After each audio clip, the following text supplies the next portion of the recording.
Kinanti.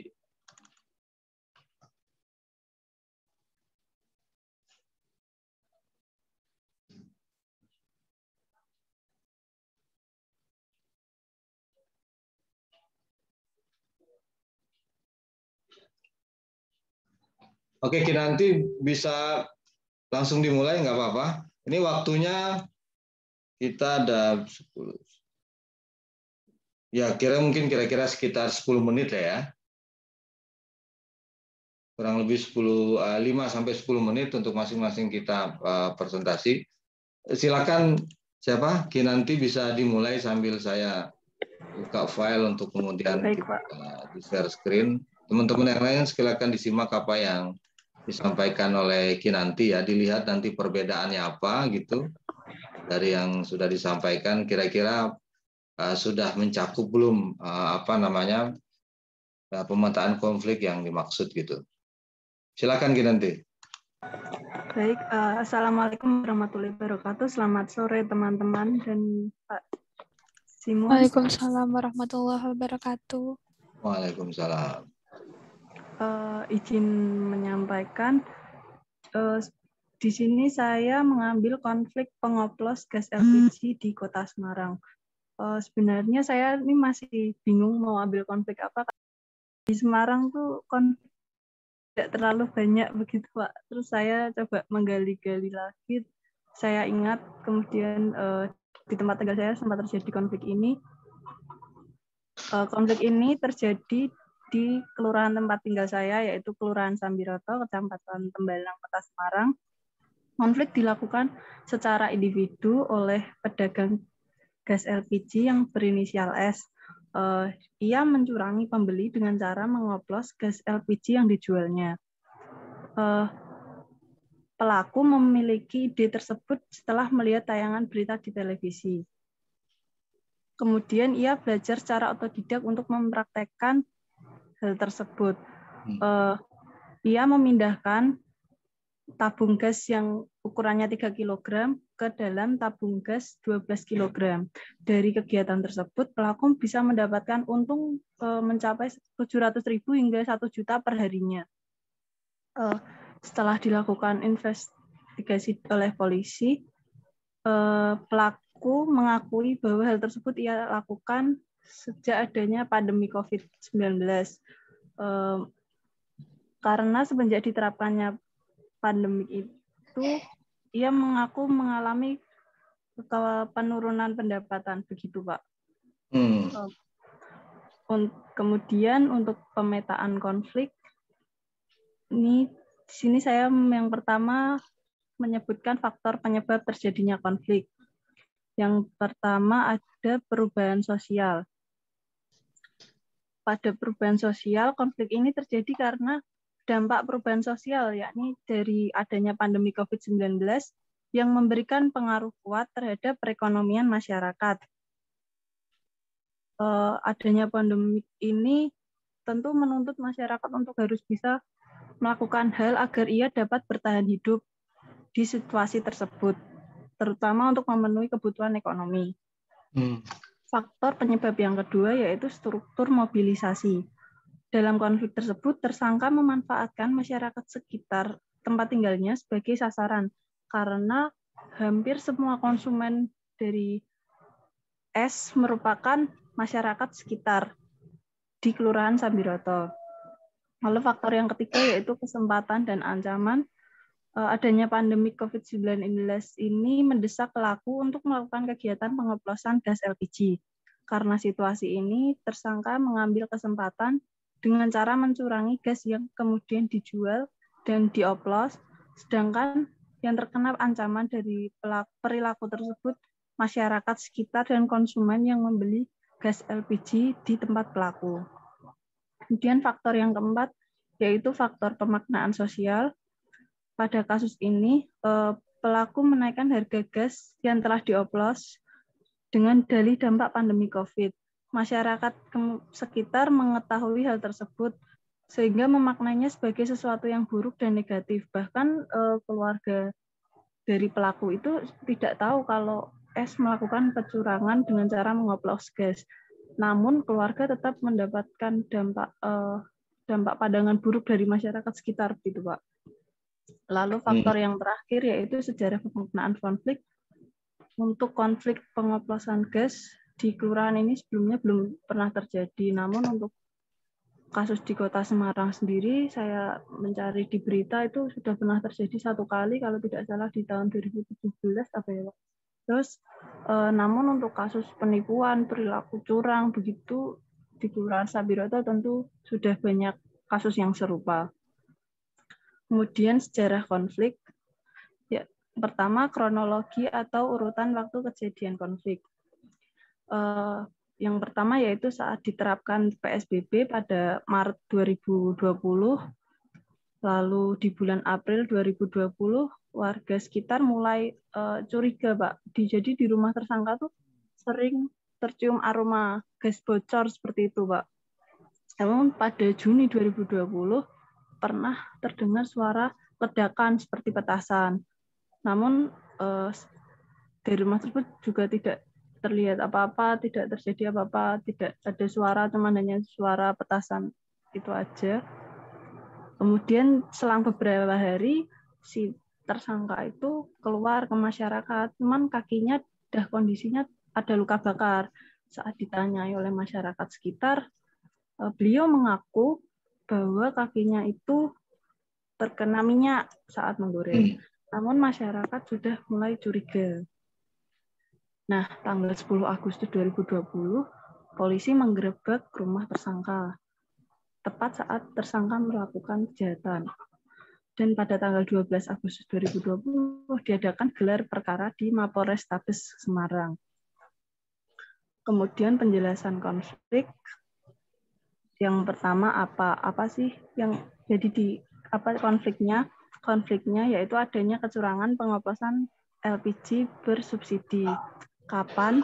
Konflik ini dimulai sejak awal pandemi COVID-19 ketika awal diterapkannya PSBB. Konflik ini selesai pada tanggal 10 hingga 12 Agustus ketika polisi sudah mulai menangani kasus. Di mana konflik ini terjadi? Konflik terjadi di Kelurahan Sambiroto, Kecamatan Tembalang, Kota Semarang. Lalu siapa yang terlibat dalam konflik ini? Orang yang terlibat dalam konflik ini yaitu pelaku berinisial S, kemudian warga sekitar, dan polisi. Peran masing-masing dalam konflik ini yaitu S sebagai pelaku pengoplosan gas LPG, warga sekitar sebagai informan, dan polisi sebagai penanganan konflik. Pemangku kepentingan di sini yaitu menurut saya Pak RT, karena Pak RT sempat memberikan informasi mengenai pelaku, dan Pak RT juga selaku perwakilan dari masyarakat Kelurahan Sambiroto. Bagaimana konflik terjadi seperti yang saya ceritakan di awal tadi, kurang lebihnya begitu Pak, yang sudah saya sampaikan di awalan tadi. Oke, baik. Itu Pak. Terima kasih Kinanti. Sama-sama Pak. Mohon maaf kalau ada yang keliru karena sempat bingung di bagian pemetaan sedikit gitu Pak. Kalau nggak punya salah ya jangan minta maaf, nggak salah kan. Terima kasih. Yang penting sudah melakukan upaya pemetaan konflik ya.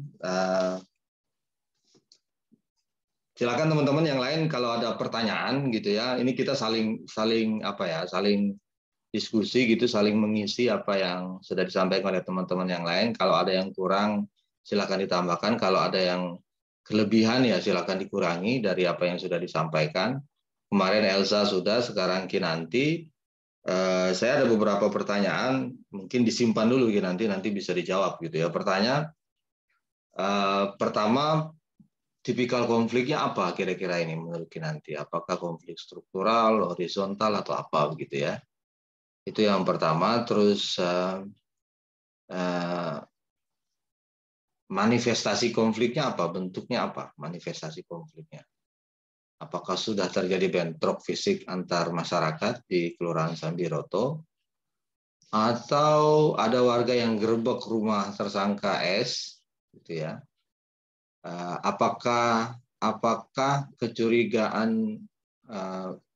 kecurigaan warga terhadap S karena kakinya terbakar itu sebagai salah satu bentuk konflik nyata yang terlihat secara fisik atau seperti apa gitu. Ini coba dibedakan antara kasus konflik dengan fenomena sosial begitu yang bisa jadi berujung atau akan terjadi konflik dalam kasus fenomena sosial itu bisa jadi juga tidak. Itu beberapa concern yang mungkin nanti bisa kita diskusikan terkait dengan kasus pemetaan konflik yang terjadi di Kelurahan Sambiroto, Kecamatan Tembalang, Kota Semarang. Tadi di awal Kinanti sempat menyampaikan di Semarang tidak ada konflik. Ini saya rasa kita perlu uji pernyataan ini, apakah betul iya begitu atau bisa jadi konfliknya nggak ada, cuma dia laten aja gitu. Laten itu maksudnya ya tidak muncul ke permukaan, tapi sebenarnya ada. Kita nggak tahu gitu ya. Iya, Pak. Tapi itu kayaknya, Pak. Soalnya mungkin kalau konflik juga biasanya kayak tawuran seperti itu, habis itu langsung udah hilang gitu aja beritanya gitu, Pak. Misalnya. Oke, teman-teman yang lain tolong disimak ya apa tadi yang disampaikan oleh Kinanti. Kinanti terima kasih banyak apa yang sudah disampaikan. Kita lanjut ke yang lain, silakan. Siapa? Terima kasih Kinanti ya. Saya bisa, Pak. Sama-sama, Pak. Siapa ini? Siti Hanifah? Iya, Pak. Panggilannya? Hanifah. Hanifah, oke. Nggih. Sebentar. Tapi mohon maaf, Pak. Ini videonya saya matiin dulu, soalnya takutnya nanti malah terganggu sinyalnya. Oh, oke. Nggak apa-apa. Siti Hanifah, saya tak buka filemu dulu. Hanifah di mana ini? Di Brebes, Pak. Oke, Brebes ya. Brebes masih tetanggaan lah sama Semarang, nggak jauh-jauh. Sebentar. Silakan sambil saya mempersiapkan filenya bisa dimulai. Langsung cerita gitu, Pak. Ya, langsung cerita. Seperti tadi disampaikan oleh seperti Kinanti atau Elsa sebelumnya, bisa ya cerita aja, cerita kasus konfliknya apa begitu dan sebagainya. Baik. Assalamualaikum warahmatullahi wabarakatuh. Selamat sore semuanya. Waalaikumsalam warahmatullahi wabarakatuh. Di sini saya akan mencoba menyampaikan hasil observasi yang saya lakukan dari kasus konflik yang ada di Desa Sisalam. Jadi konflik ini itu menurut saya ini salah satu bentuk konflik politik karena terjadi pada saat pemilihan kepala desa Sisalam. Jadi konflik ini tuh dimulai pada saat pemilihan ketua desa Sisalam. Di situ kan setelah pada saat pemilihan kepala desa ini terjadi ada dua calon yang mendaftarkan diri. Dari kedua calon itu akhirnya menyebabkan terjadinya perpecahan antara dua kubu masyarakat, yang mana satu kubu itu memihak kepada calon yang pertama, kemudian yang kedua memihak kepada calon yang kedua. Konflik ini tuh terjadi sekitar tahun 2019. Kemudian akibat adanya perpecahan dua masyarakat ini, yang mana karena adanya perbedaan perbedaan pilihan antara masyarakat satu dengan masyarakat yang kedua. Kemudian dari konflik yang masyarakat ini ternyata tidak sampai pada konflik tersebut, tidak sampai situ saja. Namun terjadi konflik antara keluarga, di mana ketika salah satu ada keluarga yang mendukung pihak kubu satu, kemudian ada juga yang masih keluarga namun memihak kubu yang kedua. Ini mereka akhirnya itu karena adanya perbedaan pendapat tersebut, mereka terjadi perselisihan yang berujung pada saling diam antar keduanya. Kemudian lambat laun ternyata ini nggak selesai sampai situ saja dan masih terjadi sampai saat ini. Namun dengan berjalannya waktu ini mereka ternyata mulai membuka diri untuk saling berkomunikasi. Kemudian di sini menurut saya dari hasil analisis saya ya, konflik apa yang menjadi penyebabnya yaitu tadi perbedaan pendapat. Kemudian dari hasil analisis bahwa faktor penyebab utama tadi perbedaan pilihan antara masyarakat yang memilih kubu 1 dengan masyarakat memilih kubu 2. Kemudian yang menjadi akselerator itu sendiri yaitu adanya pemfitnahan bahwa masyarakat dari kubu 1 yang melakukan pemukulan terhadap masyarakat kubu 2. Jadi di sini itu pada saat proses kampanye itu sendiri antara kubu yang 1 dengan kubu yang 2, tim suksesnya ini mereka saling menjatuhkan dengan cara melempar fitnah antar satu dengan yang lain agar nantinya bisa terjadi bentrok seperti itu. Tidak dipilih. Selain itu, usaha pemfitnahan ini kan sudah menimbulkan kericuhan. Kemudian ini ditambah lagi pada saat si kubu 1 ini menangkan pilkada tersebut.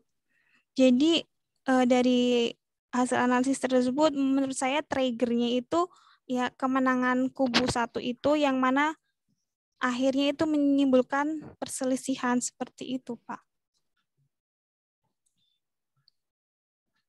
Oke, udah? Mungkin seperti itu, Pak. Baik. Terima kasih, Hanifah.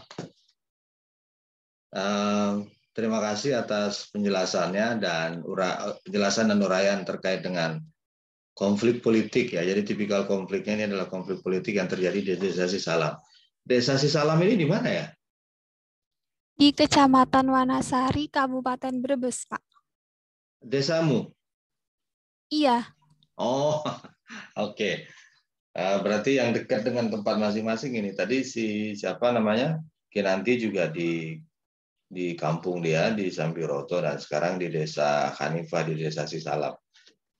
Iya, ini Pak, betul, soalnya pada saat itu saya sebenarnya ingin mencoba menganalisis konflik masyarakat petani bawang merah dengan pemerintah, tapi sepertinya itu memerlukan waktu yang lebih lama. Jadi lebih baik mencari yang lebih dekat saja, seperti itu, Pak. Oke, ini pilkadesnya kapan ini? Pada tahun 2019 lalu. Jadi ini pas terakhir pemilihan kemarin. Oh, berarti akhir bulan berapa itu? Kurang tahu, saya lupa Pak, soalnya pada saat saya tanya sama masyarakat juga kebanyakan pada lupa. Oke, kurang lebih tahun 2019 ya.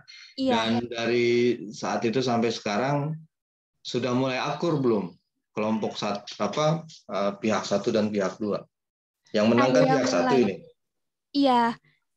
Jadi ada yang udah mulai saling berkomunikasi, saling berkunjung, tapi ada juga yang masih kayak diem-dieman gitu, Pak. Oke. Antara keluarganya. Dan ya saat ini sudah mulai membuka diri, tapi ada yang tidak mengaku saudara walaupun ada ikatan kekeluargaan. Ini fenomena yang temuan yang menarik menurut saya ya, karena hanya dalam proses politik pencalonan kepala desa, ikatan kekeluargaan menjadi bermasalah. Nah, mungkin mereka bersaudara tapi berada di dua kubu yang berbeda gitu. Saya rasa mungkin begitu ya. Kubu Iya, Pak. kubu satu menang, kubu 2 kalah, kubu 1 dan di kubu 2 ada yang bersaudara, tapi kubu 2 mungkin tidak mau mengakui saudaranya yang menang di kubu 1 atau mungkin sebaliknya. Iya, seperti itu. Oke, baik. Terima kasih Hanifah. Well done. Baik, Pak.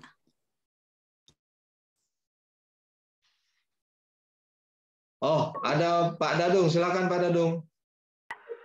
Ya, terima kasih banyak Bang Simon.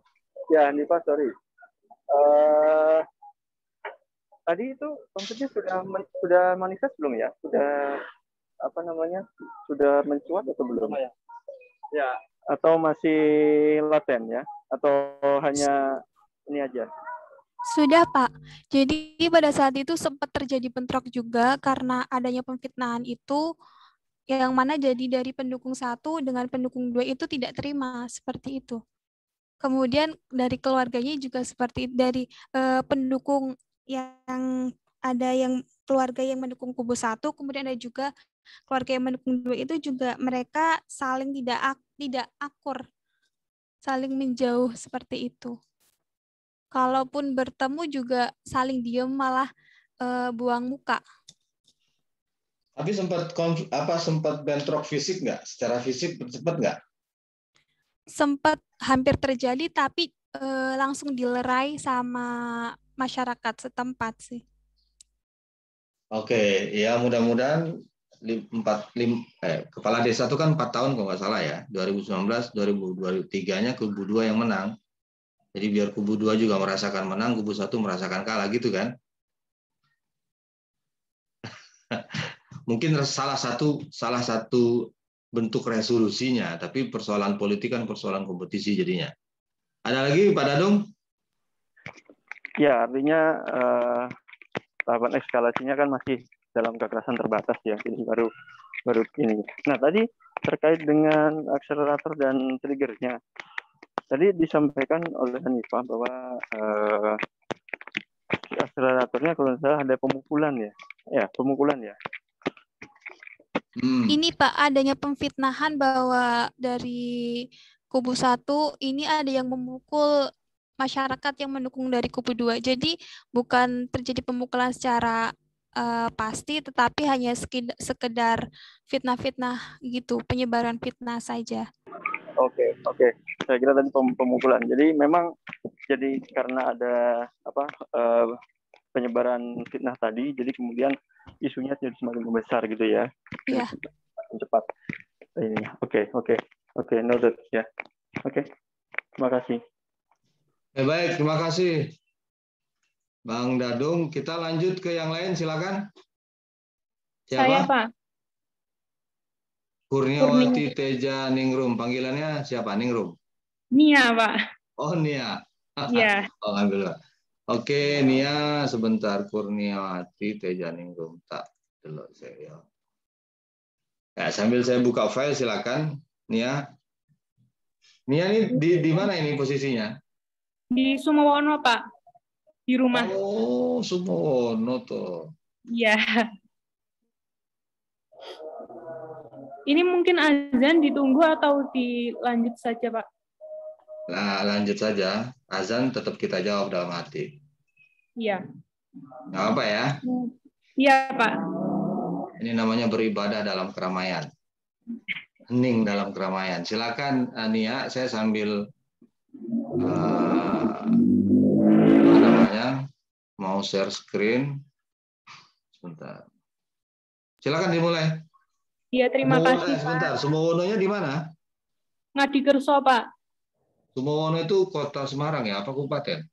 Kabupaten perbatasan sama Temanggung, Magelang. Sumowono. Oh iya, itu daerah dingin ya? Iya.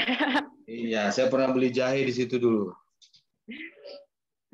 Terima kasih Pak dan teman-teman atas waktunya. Saya izin memaparkan hasil observasi saya.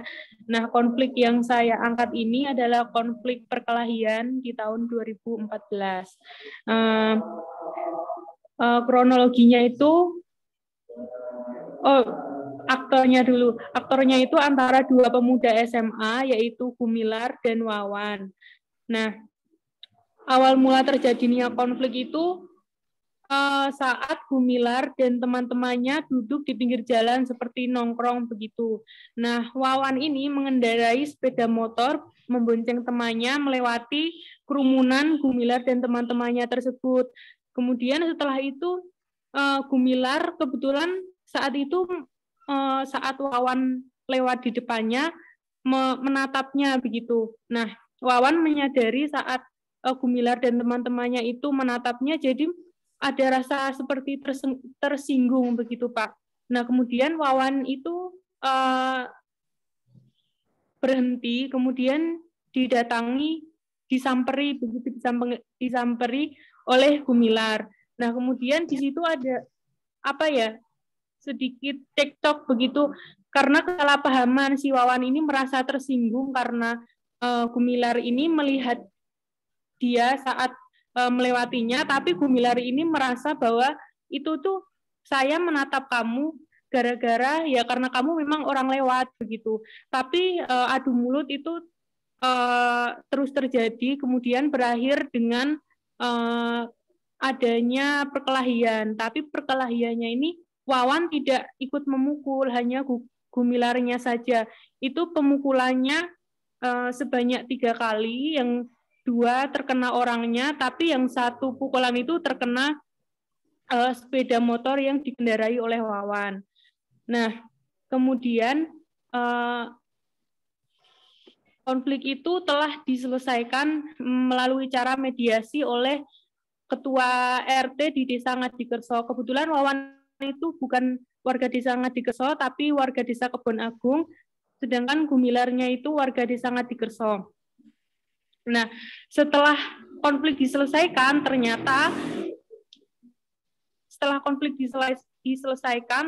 si Wawannya ini masih tidak terima, sehingga di malam harinya Wawan membawa puluhan hingga ratusan massa untuk mendatangi rumah Gumilar ini di Desa Ngadikerso.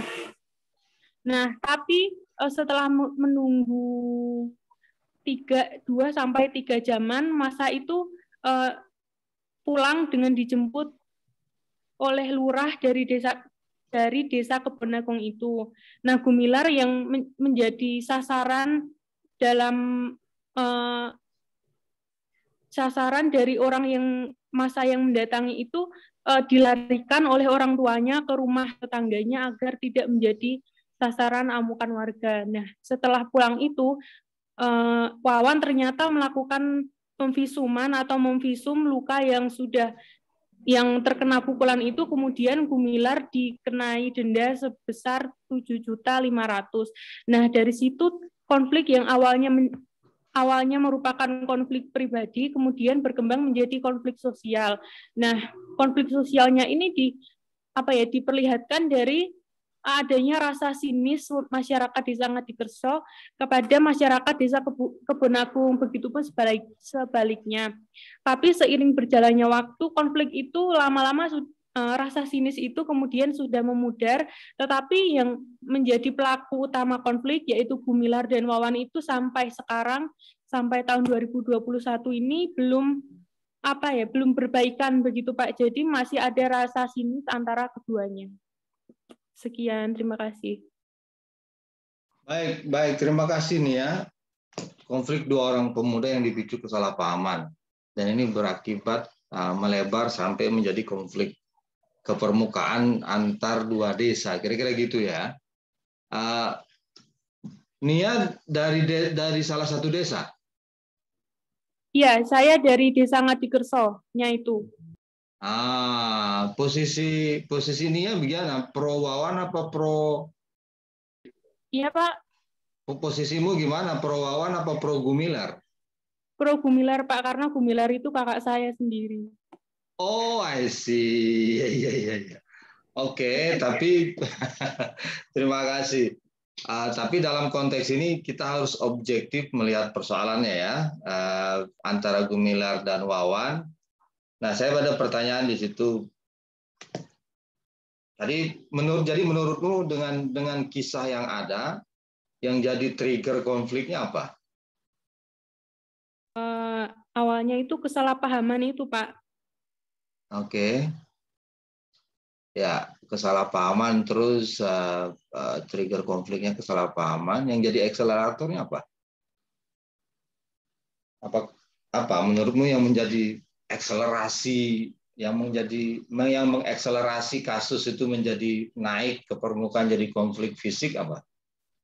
Menurut saya itu yang adu mulutnya itu, Pak. Soalnya iya, adu mulut itu kemudian adanya pemukulan dan berujung dari itu penggerbekan. Oke, tadi Gumilar kena denda 7 juta, itu yang kasih denda siapa? Dari polisi, tapi sepertinya uangnya itu dikasihkan ke yang dipukul itu, Pak. Dikasihkan ke yang dipukulkan Gumilar. Bukan, jadi Wawan itu kan awalnya yang lewat. Nah, Gumilar itu yang melihat. Kemudian terjadi adu mulut, tapi yang memukul itu yang Gumilarnya, Pak. Jadi Wawannya itu yang jadi sasaran pukulnya. Oh, jadi denda 7 juta itu diterima oleh polisi dari Gumilar, oleh polisi dikasih ke Wawan. Iya. Oke, baik. Terima kasih. Nih ya, masih menyisakan persoalan dalam kasus konflik yang terjadi antara Gumilar and the Gang dan Wawan and the Gang. Membesar menjadi kasus konflik yang melibatkan 2 desa, Ngadi Kerso dengan Kebon Agung. Saya tahu 2 desa itu di mana posisinya. Nah, pertanyaannya kemudian PR besarnya adalah kenapa Gumilar dan Wawan khususnya, ya bukan orang-orang yang berada di belakang mereka itu tidak bertegur sapa sampai saat ini. Itu jadi pertanyaan yang penting untuk membangun relasi antar masyarakat satu dengan yang lain. Karena itu bisa dilihat sebagai representasi antara masyarakat Kebon Agung dengan masyarakat Ngadi Kerso kan. Dan sampai sekarang mereka bertegur sapa, tidak tahu masalahnya. Nia mungkin bisa bertanya atau ngobrol-ngobrol dengan kakaknya lagi, Mas Gumilar, secara baik-baik. Kenapa kok bisa muncul hal begitu, kok bisa mengendap terus gitu, bisa masih ada dan nggak bisa ketemu, nggak bisa silaturahmi, itu kenapa masalahnya? Itu mungkin bisa ditelusurin, karena ini tidak hanya kita pelatihan atau di kampus atau di materi pelatihan, tapi ini menjadi PR penting ke depan khususnya bagi Nia. Teman-teman, ini faktual langsung dihadapi oleh Nia. Kalau yang lain tadi kan di kampung atau di desanya, nah sekarang Nia terlibat sebagai aktivis yang berusaha untuk memediasi konflik ke depan. Mungkin PR-nya gitu. Saya persilakan Pak Dadung. Ya, makasih banyak Bang Junet. Menarik ya. Jadi di mana sebenarnya di sini Nia juga jadi ini ya, bagian secara langsung ya jadi konflik. Tapi gini, saya ingin tahu posisi masing-masing pihak yang berkonflik tadi dalam struktur sosial masyarakat, atau ya mereka punya posisi apa gitu dalam struktur sosial masyarakat. Kenapa kok sampai dengan 2 perkelahian mereka itu kemudian menjadi besar? Itu yang pertama. Itu kan bisa jadi mereka memiliki posisi tertentu gitu ya di dalam masyarakat. Jadi nanti struktur mobilisasinya jadi bisa kelihatan gitu ya nanti bagaimana. Terus yang kedua, apakah ada faktor strukturalnya apa sih sebenarnya kok sampai bisa begitu gitu loh? Artinya tidak mungkin dong tiba-tiba terjadi terus tiba-tiba bisa sampai mengendap lama. Artinya sudah ada kesenjangan mungkin, atau memang sudah ada persaingan antar 2 desa itu, atau seperti apa gitu faktor strukturalnya. Saya izin menjawab. Tapi memang ini itu tadi apa yang dibilang oleh Bang Junet. Jadi memang pentingnya kita melakukan studi atau melakukan pemetaan terhadap konflik itu juga sebisa mungkin kita juga menjadi part of agent of peace ya, istilahnya gitu. Jadi Nia mungkin ya bisa memulai gerakan itu gitu ya di desa itu, karena kalau memang hingga saat ini kondisinya masih istilahnya masih belum membaik gitu ya. Jadi bisa dimulai gitu sama Nia, dan Nia bisa mungkin ya mengumpulkan beberapa kelompok-kelompok pemuda mungkin di sana untuk memulai gerakan ini gitu loh, gerakan perdamaian. Itu ada 2 pertanyaan tadi dari saya, posisi mereka dan faktor strukturalnya apa yang bisa membuat seperti itu. Saya izin menjawab, Pak. Nah, posisi mereka itu sebenarnya tidak memiliki posisi apa-apa, melainkan hanya pelajar, Pak, waktu itu. Tapi mungkin si Wawanya itu karena terpukul, karena dipukul, kemudian bercerita dengan temannya atau warga desanya, kemudian warga desanya ikut tidak terima, Pak. Sehingga waktu itu warga desanya itu datang ke rumah dengan membawa senjata seperti kayu dan besi begitu, Pak. Oke. Baik. Jadi atau dari mereka situ dari dua sekolah yang memang memiliki latar belakang ini memang sering berantem sekolahnya antar 2 sekolah yang berbeda mungkin. tidak, Pak, karena di sini itu emang sekolahnya nggak pernah ada tawuran-tawuran begitu, nggak ada. Dan kebetulan Gumilarnya waktu itu sekolahnya bukan di wilayah Semarang, yaitu di Gerabak, Kabupaten Magelang. Kalau Wawannya sekolah di situ? Iya, sepertinya wilayah sekolah di Kabupaten Semarang, Pak. Ya. Oke. Terima kasih nih ya, banyak hal yang perlu didiskusikan lebih lanjut. Tapi saya sih menyarankan dalam konteks menganalisa kasus konflik 2 orang ini yang sampai sekarang masih mengendap dan terjadi di antara mereka, itu harus diusahakan seobjektif mungkin ya. Saya pesan secara khusus kepada Nia, walaupun tentu objektivitas itu mengandung subjektivitas. Kenapa? Karena kamu adik kandungnya Gumilar. Itu tentu siapapun bisa memaklumi itu. Tapi mohon seobjektif mungkin. Pertanyaannya bisa banyak karena ini menyangkut kelestarian atau hubungan harmoni antara 2 desa yang bertetangga, Kebon Agung dan Ngadirejo.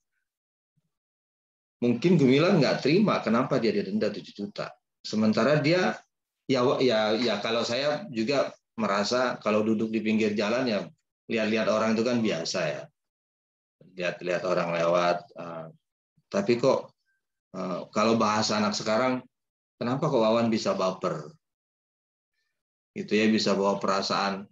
Lu ngeliatin gua ngapain lu? Bilang, emang gue ngeliatin lo, kira-kira gitu kan, mungkin bahasa sekarang begitu. Tapi itu disimpan dulu. Nanti kita akan masuk pada materi-materi dalam pertemuan selanjutnya. Kira-kira resolusinya seperti apa ke depan. Karena kalau mengendap terus begini, nggak bertegur sapa dan saling buang muka satu dengan yang lain, saling tidak terima, masih mengungkit masa yang lalu, kan berarti ada yang belum terselesaikan gitu ya. Jangan, walaupun polisi sudah turun tangan, tapi tetap masih belum terselesaikan kasus ini. Makasih ini ya. Kita lanjut ke teman-teman yang lain. Teman-teman semuanya. Baik. Silakan. Masih ada yang lain? Ada Risa, ada Wiji, Agus, Novian, Cynthia. Siapa yang mau presentasi?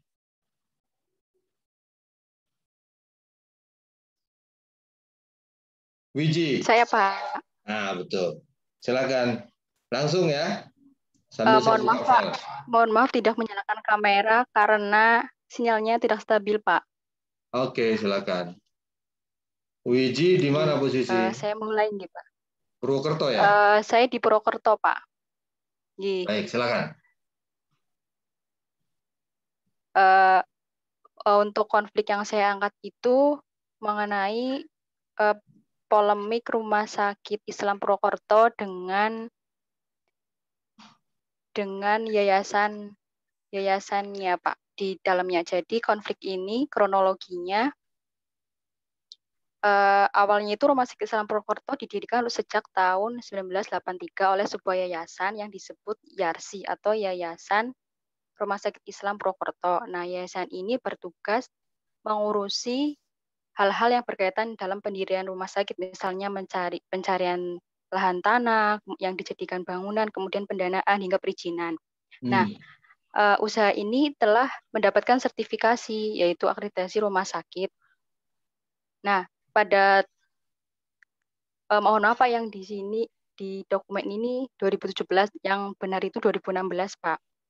Nah, sejak 2016 itu muncul sebuah isu sengketa konflik yang mana terkait kepemilikan rumah sakit Islam tersebut. Jadi pimpinan daerah Muhammadiyah itu berencana ingin menjadikan rumah sakit Islam sebagai rumah sakit pendidikan yang diharapkan dapat mendukung kebutuhan unit amal usaha lainnya. Nah, sikap dari pimpinan ini langsung mendapatkan protes dari para karyawannya, yaitu dengan melakukan aksi mogok kerja secara massal yang diikuti sekitar 250 pekerja.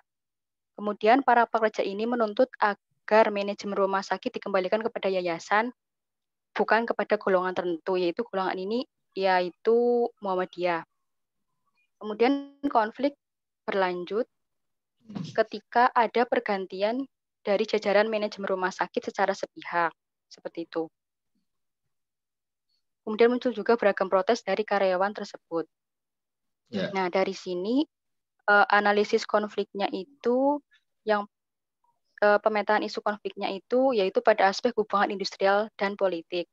Nah, isu konflik yang ini terjadi karena adanya hubungan yang tidak sehat antara pimpinan rumah sakit, yayasan, dan karyawan yang dipicu oleh adanya kekuasaan politik.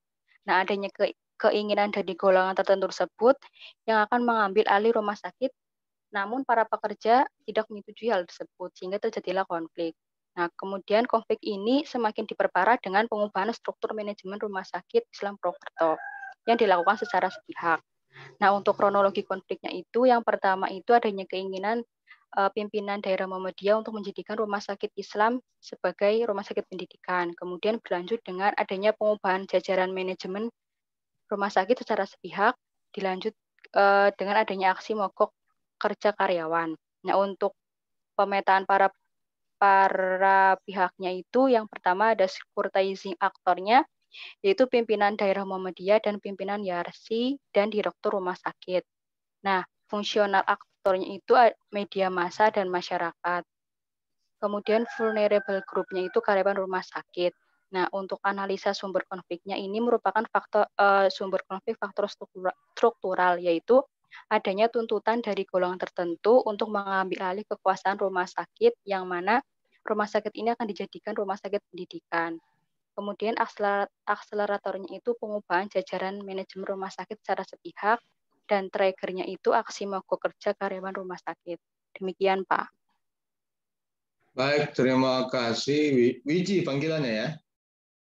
Wiji apa Astuti? Nggih, Pak, Wiji. Oke, nggih. Wiji, Pak. Nggih, terima kasih Wiji. Dari Semarang kita ke mana tadi? Brebes. Dari Brebes kita ke Sumowono, dari Sumowono kita ke Purwokerto. Ini kasusnya tahun 2016 ya? Nggih, Pak. Kira saat ini bagaimana kasusnya? Untuk saat ini itu sudah selesai, Pak. Jadi setelah sudah, Pak. Jadi setelah aksi mogok itu, kemudian dari bupati terutama itu mengajak dari yayasan dan dari pekerjanya untuk mediasi, Pak. Tapi sempat ke pengadilan, Pak. Jadi ada turun serta dari pengadilan setempat. Udah ke pengadilan itu apa kasusnya yang diadili, apa keperdataan atau pidana atau bagaimana yang kamu tahu? Kalau pidana, Pak. Pidananya apa?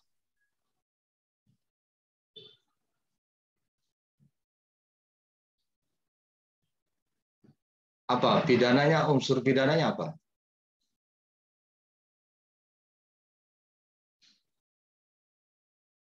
Saya baca di sini kepemilikan ya. Kepemilikannya beralih nggak? Beralih status nggak? Kalau untuk kepemilikannya itu masih milik yayasan, Pak. Jadi kan sempat ada protes dari pekerjanya untuk tetap menggunakan yayasan sebagai pemilik dari rumah sakit tersebut. Nah, dari Muhammadiyah pun sempat protes juga, tapi hasilnya itu yayasan yang menang, Pak, seperti itu. Oke. Awalnya milik yayasan, terus ada obrolan mungkin di tingkat manajemen akan diambil alih oleh PDM gitu ya. Awal dari YRC ke PDM, tapi jajaran manajemen tidak yang ditunjuk itu tidak disetujui atau ya tidak suka lah atau tidak setuju para karyawan, akhirnya karyawan menggugat begitu. Nah, jadi kepemilikannya sekarang balik lagi ke YRC. Tetap ke YRC, Pak. Oke, tetap ke Karena YRC. sebenarnya itu sejarahnya ya, Pak. Jadi sejarahnya itu rumah sakit Islam ini awalnya itu dibangun dari iuran dari masyarakat, Pak. Jadi bukan hanya dari Muhammadiyah saja, tapi ada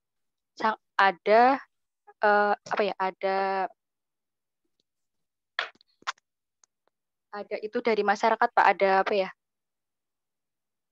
Bantuan ada turut serta dari masyarakat juga, Pak. Jadi ini Pak, tidak hanya dari Yayasan Muhammadiyah, tapi ada dari masyarakat seperti itu. Oke, baik. Terima kasih, Wiji. Tolong nanti dicari tahu gitu ya, kasus yang kata kamu tadi sempat masuk ke pengadilan, itu kasusnya perdata atau pidana. Saya menduga sih perdata karena soal kepemilikan ya, yang awalnya ke YRC, tapi dalam prosesnya, dalam perjalanannya akan diambil alih oleh PDM, tapi kemudian balik lagi ke YRC karena pihak karyawan tidak setuju. Mungkin perdata, bukan pidana. Tapi nanti tolong dicari tahu, karena kasusnya selesai setelah ada keputusan kembali lagi pemiliknya kepada YRC, kan? Iya, Pak. Oke, baik. Terima kasih, Wiji. Sudah presentasi kasus yang ada di Purwokerto. Silakan, Bang Dadung. Ya, makasih banyak Bang Simon. Saya melihat presentasi yang dilakukan oleh siapa, Wiji ya? Wiji ya? Wiji. Ya, Wiji ini menurut saya cukup bagus ya. Jadi cukup lengkap. Jadi mulai dari pemetaan aktornya, kemudian sumber-sumber konfliknya juga sudah oke itu. Nah, namun mungkin perlu ditambahkan juga, tadi ada peran dari pengadilan, kemudian ada peran dari bupati, dan sebagainya, itu masuk kemana. Jadi, apakah functional actor, ataukah supervising actor, dan sebagainya. Saya sih menduga, menurut saya lebih ke functional actor, jadi justru itu yang kemudian bisa memotong arus dari konflik atau bisa menyelesaikan malah dari konflik gitu ya. Saya rasa itu. Tapi saya apresiasi ya dari Wiji, ininya bagus pemetaannya. Thank you. Baik, terima kasih. Baik, Pak. Terima kasih, Pak. Lanjut. Kita punya waktu, kita punya waktu 10 menit lagi kalau jam 16.30. Tapi kira-kira sampai 16.40 lah ya, kita bisa percepat. Ada Agus, ada Novian, Risa, ada Cynthia, ada Ismi baru masuk. Silakan. Novian sudah presentasi minggu lalu, Pak. Oh, Novian sudah? Iya, yang Pak. ngomong Elsa, bukan Novian? Soalnya tadi Novian ngomong juga, Pak. Cuman nggak begitu keras. Oke. Speakernya dari sana, iya, Pak. Oke, monggo, silakan yang lain.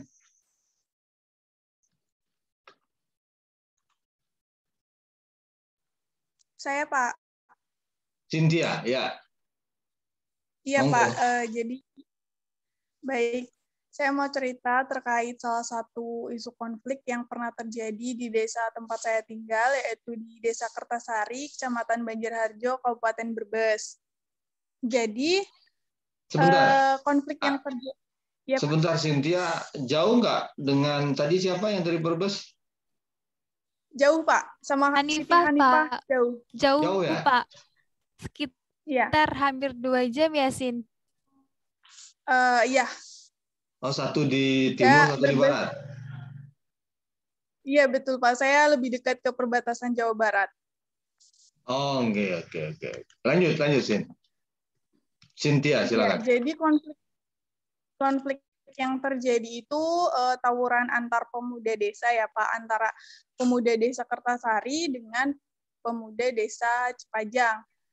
Yang mana tawuran ini terjadi pada tahun 2013 Pak, saat ada salah satu warga desa Kertasari menikah dengan pemuda desa Cipajang. Nah, kedua kelompok pemuda dari dua desa itu kan turut meramaikan acara, yang mana acara diisi dengan organ tunggal dangdut gitu Pak. Nah, di sana ketika pemuda desa Kertasari sedang berjoget saweran gitu Pak, tiba-tiba itu panggungnya roboh. Ada yang bilang itu karena kelebihan muatan begitu, tapi dari pihak pemuda desa Cipajangnya itu menganggap bahwa robohnya panggung itu ulah dari pemuda desa Kertasari. Nah, itu yang terjadi. Kemudian dari anggapan pemuda desa Cipajangnya itu, pemuda desa Kertasari ini ada niat untuk mengacaukan acara begitu, sehingga mereka pun terprovokasi untuk melakukan kekerasan begitu Pak. Jadi dari situ timbullah bentrokan fisik dan juga kekacauan dalam acara. Bahkan warga yang rumahnya di sekitar tempat hajat ikut menjadi korban juga Pak. Aduh. Maaf Pak. Nah, kemudian dari setelah adanya kekerasan fisik,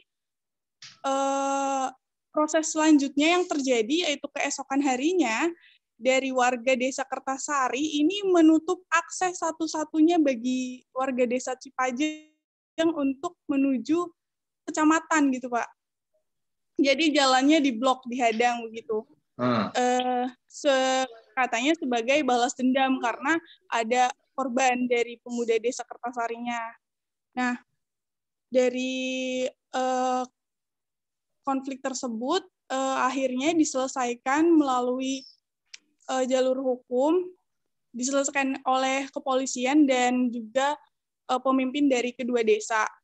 Namun dari adanya kejadian tersebut, dampaknya hingga sekarang masih terasa Pak. Jadi ketika ada pernikahan antara yang pengantinnya berasal dari kedua desa ini, itu diwanti-wanti banget Pak kalau misal ada acara dangdutan lagi, jadi jangan sampai ada salah sedikit aja sehingga nantinya ada timbul konflik lagi.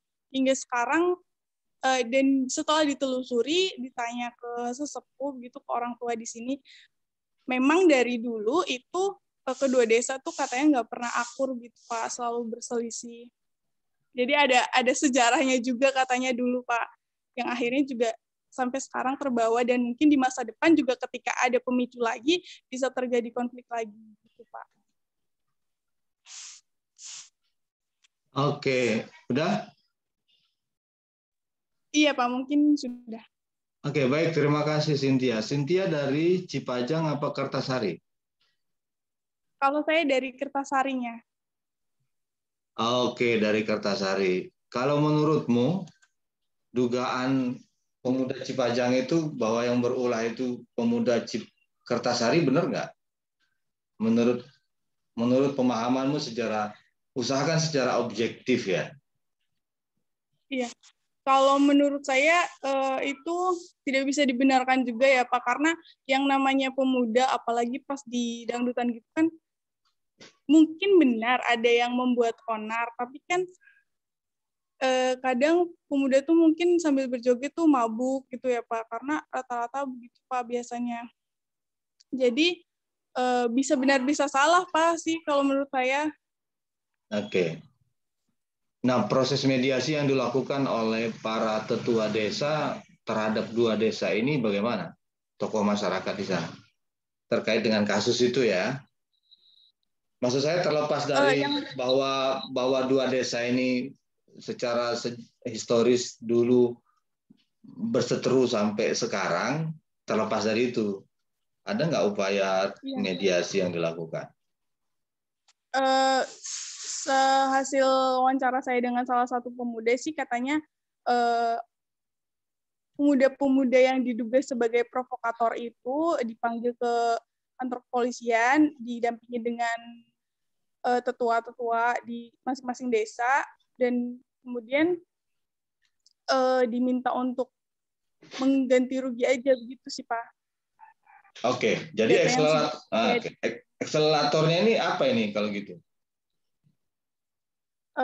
Menurut saya akselerator atau pemercepat konfliknya itu Pak, dugaan dari pemuda desa Cipajangnya bahwa panggung ini roboh karena di atas tuh ada orang yang lagi ribut, Pak. Dan triggernya itu karena kelebihan muatan, jadi panggungnya tuh roboh, Pak. Oke, baik. Bang Dadung ada tambahan? Ya, terima kasih Bang Junet.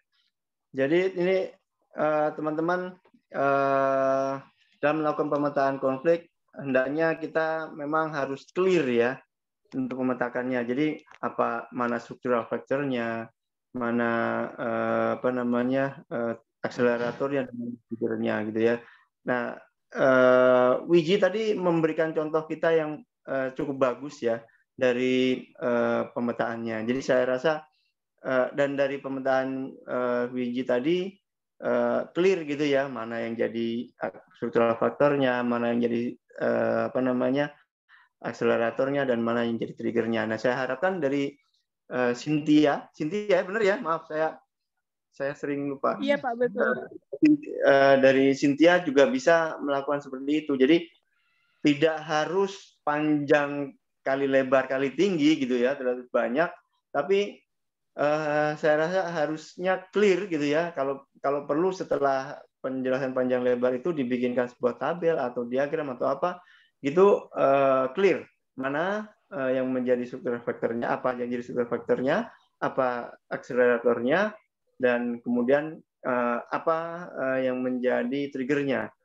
Pun juga dari segi aktor gitu ya, mana yang kemudian menjadi securitizing actor-nya. Nah, peran-peran misalnya siapa yang berantem tadi itu apakah memiliki peran khusus atau memiliki peran tertentu di masyarakat gitu ya misalnya, atau apa peran dari securitizing actor ya, misalnya dari tokoh-tokoh masyarakat gitu ya misalnya, atau dari polisiannya, itu belum bisa ditangkap dengan jelas gitu ya di sini. Begitu juga upaya perdamaiannya tadi belum begitu clear ya. Jadi kronologis itu membantu kita untuk memahami konfliknya secara jelas gitu ya. Dan upaya tools tadi misalnya aktornya, kemudian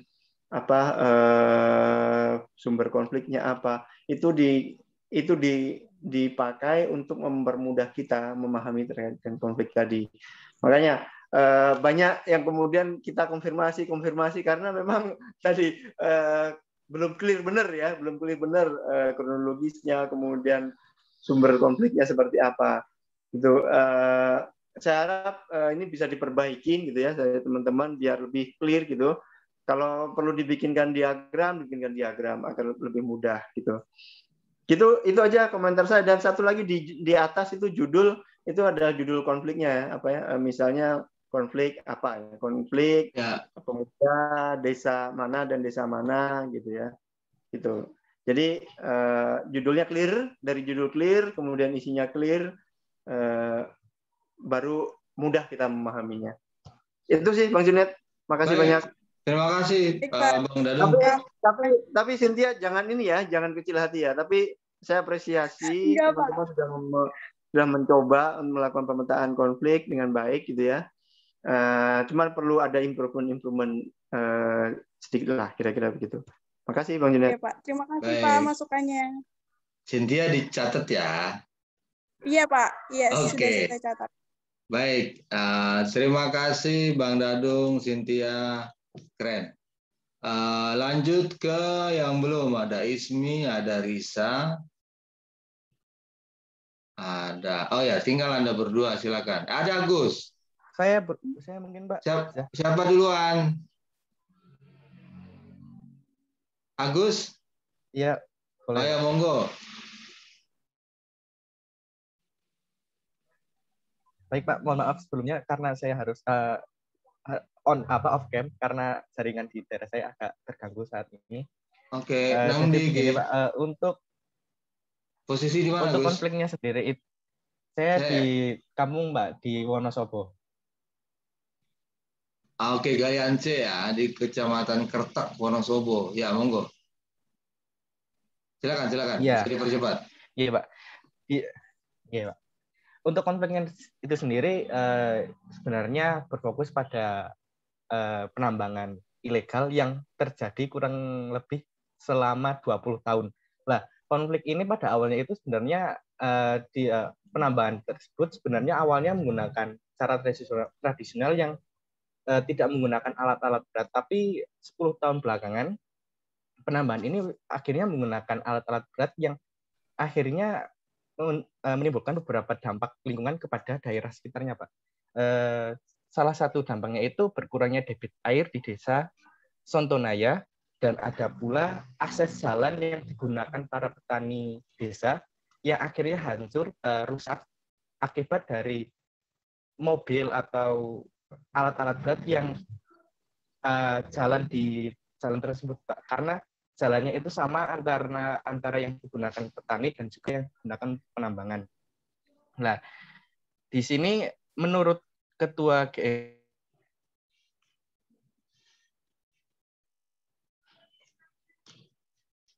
Halo? Gus? Mohon maaf Pak, sepertinya saya tadi keluar dari room. Lanjut. Dengar? Lanjut Gus. Oke.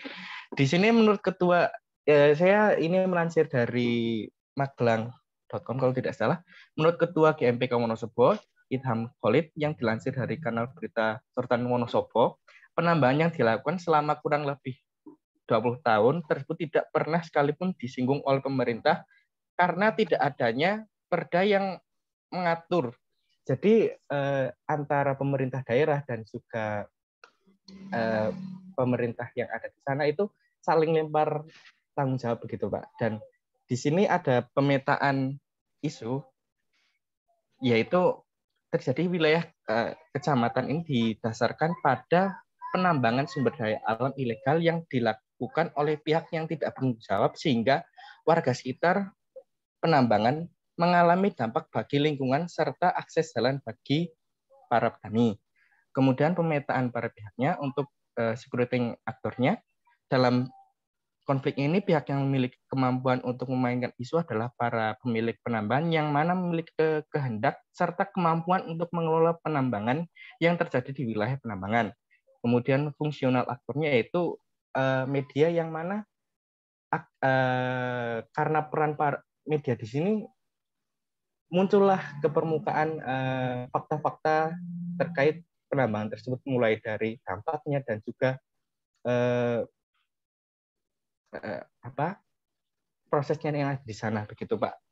Maksudnya proses konfliknya. Nah, kemudian vulnerable group-nya itu adalah warga sekitar. Pada awalnya warga sekitar di sana itu karena penambangannya belum dilakukan secara besar-besaran, masih secara tradisional, mereka masih diam saja karena menganggap itu tidak akan berdampak buruk pada wilayahnya.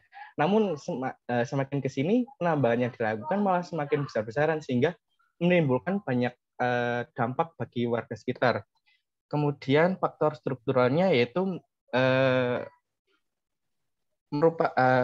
penambangan yang dilakukan selama 20 tahun merupakan penambangan ilegal di mana tidak ada reklamasi bekas galian tambang, yang mana hal ini tentu saja akan berbahaya bagi warga sekitar apabila ada yang ke sana atau mungkin dampak lainnya. Kemudian berkurangnya debit air Selain itu akses jalan tadi yang saya sebutkan. Kemudian akseleratornya yaitu adanya lempar tanggung jawab antar pihak berwenang sehingga tidak adanya penanganan terhadap penambangan ilegal tersebut. Selanjutnya yang menjadi triggernya yaitu terdapat beberapa dampak, yaitu mulai dari debit air yang kurang, kemudian akses jalannya rusak, serta tidak dilakukannya reklamasi seperti itu, Pak.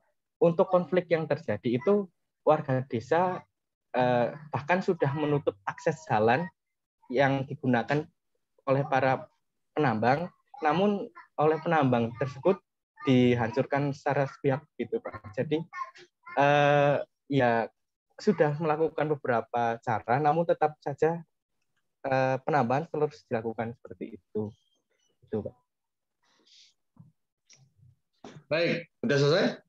Sudah, Pak. Terima kasih Agus. Ini di Kertek ya, Wonosobo. Iya, ini galian C itu kan termasuk pasir ya? Iya, galian pasir yang di sana itu pasir C, Pak. Nah, biasanya dari pasir itu ikutannya banyak. Kalau di Papua itu kan awalnya tembaga, tapi ikutannya emas di Timika. Oke, baik, terima kasih Agus, Mas Agus yang sudah presentasi kasus konflik di galian C di Kecamatan Kertek, Kabupaten Wonosobo. Cukup lengkap yang disampaikan, ada analisa sumber konfliknya, faktor struktural sampai trigger, terus securitizing actor sampai vulnerable group.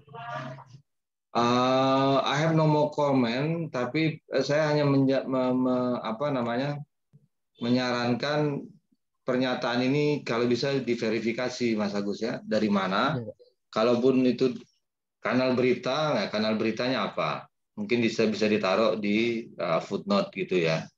Aksesnya kapan sehingga ketika mau verifikasi itu mudah gitu.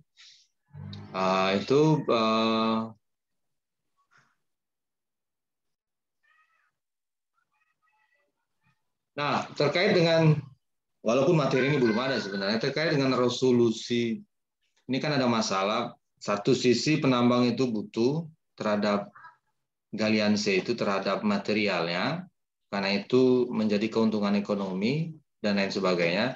Tapi di sisi lain yang masyarakat sekitar terdampak, yaitu yang bahasa Agus menjadi faktor trigger. Menurut Agus, analisa Agus, bagaimana untuk memediasi kasus tersebut agar di satu sisi galian itu tetap terjadi, mungkin ya biar win-win solution, semua pihak mendapatkan keuntungan atau tidak terdampak, khususnya bagi warga, tapi warga juga tidak terdampak gitu. Jadi biar tetap berjalan sebagaimana mestinya dan tidak terjadi konflik antar berbagai pihak. Kira-kira ada nggak yang sudah dilakukan paling tidak oleh Pemda? Kalau dari beberapa kanal berita yang saya baca, seperti yang tadi disampaikan, masih lempar tanggung jawab, Pak. Jadi karena perdanya itu belum ada, jadi belum ada beberapa aksinya dilakukan oleh Pemda yang ada di sana. Yang saya baca itu ada beberapa musyawarah yang dilakukan oleh warga, namun belum menemukan titik terang hingga saat ini. Mungkin yang menurut saya bisa dilakukan yaitu mungkin karena ini permasalahannya penambangan ilegal, mungkin dari pihak penambangnya mungkin bisa melegalkan usahanya agar mungkin karena yang menjadi masalah itu mungkin dari reklamasi dan mungkin ada beberapa dampak dari banjir dan sebagainya. Mungkin itu Pak yang bisa dilakukan. Itu masih beroperasi sampai sekarang ya? Masih Pak. Oke, udah 20 tahun lebih. Sampai sekarang masih beroperasi dan di banyak tempat itu terjadi ya penambangan galian C. Ya, Pak. Oke. Mas Dadung, silakan. Ya, oke, makasih banyak. Inilah satu contoh konflik yang memang sering terjadi ya terkait dengan sumber daya alamnya. Entah itu tambang galian C, kayak tambang emas, tambang batu bara dan sebagainya. Nah, memang biasanya pemerintah lalu akan lempar tanggung jawab. Biasanya begitu ya. Ini polanya. Polanya seperti itu. Tapi bukan tidak mungkin sebenarnya pemerintah harusnya juga ambil tanggung jawab gitu. Karena memang seharusnya pemerintah ambil tanggung jawab.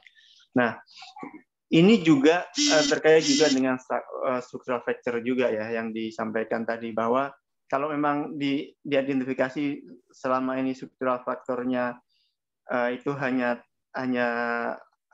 tidak ada reklamasi, saya rasa perlu dikaji kembali, gitu, dicari informasi lebih dalam lagi bahwa apakah ada regulasi khusus misalnya, atau regulasi yang kemudian tumbang tindih misalnya, gitu ya. Di internal di daerah sendiri terutama, misalnya kewenangannya seperti apa, atau justru mungkin investor tadi atau pemilik modal tambang tadi adalah bagian dari aktor juga, gitu, bagian dari pemerintahan juga, misalnya ada pejabat pemerintahan tertentu yang kemudian memiliki modal yang kemudian juga menjadi salah satu pemilik saham, gitu, di salah satu perusahaan yang kemudian menambang di situ. Jadi dan hal-hal yang sedemikian ini memang polanya seperti itu ya. Jadi ada keterlibatan dari pejabat dan sebagainya untuk pada sebagai pemilik modal, gitu, menjadi ya bisa jadi hanya backup, atau bisa jadi malah dia yang pemiliknya sendiri dan sebagainya. Nah, ini perlu ditelusuri lebih jauh lagi. Terus kemudian perlu diperkuat juga risetnya terkait dengan apakah pernah ada jadi konflik yang berulang ya seperti ini. Jadi ini kan udah 20 tahun ya, 20 tahun, atau mungkin bisa jadi sekarang udah lebih ya. Apakah pernah ada yang seperti itu, gitu ya, seperti ini ya, seperti kejadian seperti ini pada sebelum-sebelumnya. Terus juga biasanya juga konflik yang seperti ini kemudian bisa diresolusi, gitu ya, dengan adanya win-win solution, misalnya ya, ini di beberapa tempat adanya keterlibatan atau perwakilan, gitu ya, dari masyarakat lokal misalnya, gitu ya, untuk menambang, gitu ya. Artinya keterlibatan dari lokal dari eksploitasi sumber daya alam tadi ini diperbanyak porsinya, gitu ya. Kira-kira yang awalnya tidak ada sama sekali, mungkin sekarang ada beberapa orang yang kemudian, atau beberapa kelompok dari masyarakat yang menjadi bagian menjadi bagian jadi penambang, gitu. Dan misalnya bisa jadi ada kesepakatan misalnya pihak penambang nanti harus memperbaiki jalan desa yang dilalui dan sebagainya. Itu saya rasa upaya-upaya yang kemungkinan bisa diajukan, gitu ya, alternatif solusi untuk mengakhiri atau untuk melakukan resolusi konfliknya, gitu, kira-kira begitu. Saya rasa itu dari saya, Bang Simon, Bang Junet.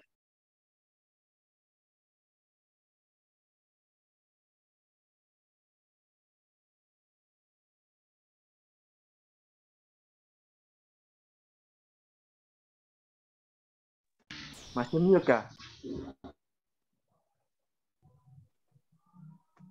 Sorry, ya, Bang. Sorry, saya nggak sadar. Terima kasih Bang Dadung atas catatannya, atas analisis konflik aliansi yang dilakukan oleh Mas Agus. Terima kasih Mas Agus ya. Ini cukup lengkap yang dibikin oleh Mas Agus, ada pemetaan para pihak, termasuk juga analisis konfliknya atau analisis sumber konflik. Ini marak sekali ya, aliansi ini di mana-mana. Saya rasa nanti apa yang tadi disampaikan oleh Pak Dadung bisa jadi masukan lanjutan agar tidak berlarut, gitu ya, win-win solution. Terima kasih Agus. Kita lanjut ke dua terakhir. Risa sama Ismi. Siapa duluan? Saya, Pak. Oke, Risa. Silakan, Riz. Panggilannya Risa, Fauzia, atau Kufita? Risa, Pak. Oke, Risa. Risa dari mana? Di mana posisi? Saya dari Boyolali, tepatnya di Kecamatan Juwangi, Pak. Juwaini. Ya, nggak tahu ya, Pak. Taunya Boyolali toh. Ya wes. Oke, jadi kayaknya kasusnya agak mirip dengan ini tadi ya. Siapa namanya? Iya, Pak. Hanifah. Oke, monggo. Ya, mirip. Oke, jadi kebetulan di desa saya itu juga jarang terjadi konflik, tapi ada satu konflik ini yang saya ingat sampai sekarang karena di konflik ini saya menyaksikan sendiri gitu, Pak, yaitu konflik tentang Pilkades. Juwangi ini nama desamu? Iya. Oke, lanjut. Desa Juwangi, Kecamatan Juwangi. Jadi ini itu konflik tentang Pilkades, tepatnya di tahun 2013, tanggal 20 Juli. Nah, saat itu di desa saya itu ada Pilkades yang mana ada dua calon nih. Yang pertama itu Pak Tobing, yang kedua itu Pak Yagus. Nah, si Pak Tobing ini dia itu saat itu menjabat menjadi lurah juga. Jadi dia ingin maju 2 periode. Nah, Pak Yagusnya ini sebentar Risa, ini Tobing marga Batak atau Tobing nama? Nama, Pak. Jadi kayak parapan gitu, Pak. Orang sini itu kalau memanggil beliau itu Pak Tobing gitu. Oh, bukan Tobing marga Batak ya? Bukan, Pak. Tumben aja Tobing marga Batak nyalon kades di Boyolali. Oke, lanjut. Enggak, itu parapan aja, Pak. Nah, jadi di situ kemudian masyarakat itu terbelah nih pilihannya yang menjadi dua, dari kubunya Pak Tobing sama kubunya Pak Yagus. Kasusnya persis juga terjadi kayak yang diomongin Hanifah, bahkan sampai ke keluarga gitu, Pak. Jadi dalam satu keluarga itu bisa ada dua pilihan yang berbeda. Dulu kasusnya di keluarga saya sendiri, itu ayah saya itu pendukungnya Pak Tobing, kemudian ibu saya itu pendukungnya Pak Yagus. Nah, selama itu ya juga kedua orang tua saya jadi kayak gimana ya, agak renggang gitu hubungannya cuma gara-gara pilihan kepala desa itu, Pak. Nah, kemudian tiba nih di hari H pemilihan itu, kemudian akhirnya selama itu yang menang Pak Tobing, Pak Yagus yang menang. Jadi Pak Tobing nggak bisa dua periode karena lebih banyak pilihannya Pak Yagus. Setelah itu dari pihaknya Pak Tobing ini mereka nggak terima kalau Pak Tobing kalah. Jadi sewaktu itu mereka itu kayak gimana ya, ngomong katanya Pak Yagus ini curang, kemudian dia nyogok KPU dan sebagainya, sampai puncaknya itu dari kubunya Pak Tobing itu kayak mendorong-dorong kursi gitu, Pak, di balai desa. Kan saya juga nonton saat itu, didorong-dorong sama kursi-kursi sampai intinya kursi-kursi dan meja-meja itu di kepala di desa itu diporak-porandakan gitu loh, diobrak-abrik sampai acak-acakan, bahkan di kantor kepala desa itu waktu tahun 2013 itu gerbangnya itu masih kayu-kayu. Nah, itu sampai dirobohkan nih sama kubunya dari Pak Tobing sama tim suksesnya Pak Tobing. Mereka nggak terima gara-gara Pak Tobing ini kalah. Nah, kemudian dari pihaknya Pak Yagus kan yang merasa saya ini bersih, saya nggak melakukan kesalahan. Akhirnya mereka juga ketrigger dan hampir adu fisik. Sebelum hal itu terjadi, kemudian pihak polisi yang ada di situ membawa pasukan yang lebih banyak untuk mendamaikan dari kedua belah pihak hingga akhirnya mereka sampai adu fisik. Jadi cuma adu cekcok sama itu tadi, tiang-tiang sama pagar sama kursi-kursi di balai desa itu jadi berantakan, jadi rusak kayak gitu, Pak.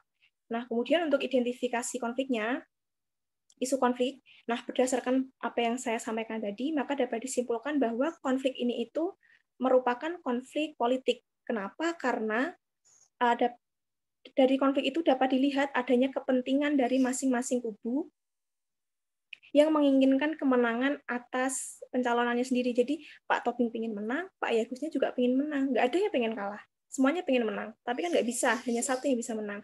Nah, kemudian juga dari sini, pasti dari tim suksesnya itu akan diiming-imingi reward.